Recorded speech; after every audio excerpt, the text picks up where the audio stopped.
lot of questions on how to make this little gadget work. So based on everybody's request, I decided to post a video to try to show you how to get this thing working. It really is pretty simple. Let me shut it off here real quick. Alright. Hopefully you can see this okay. Here's your sprocket for the drop.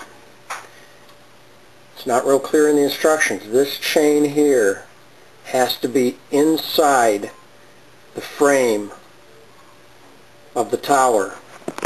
This chain here has to be outside the frame of the tower and connected to the little chair, as you can see here.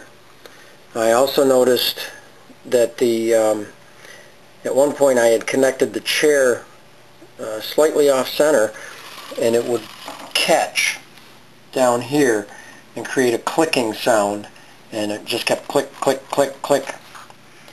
So when I readjusted that, it worked fine. Oh.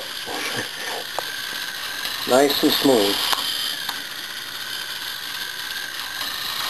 Again, here's the mechanism. Hopefully you can see that. If anybody has any questions about that, feel free to write to me. Sorry it's taken so long to get something posted. Just been pretty busy. But good luck.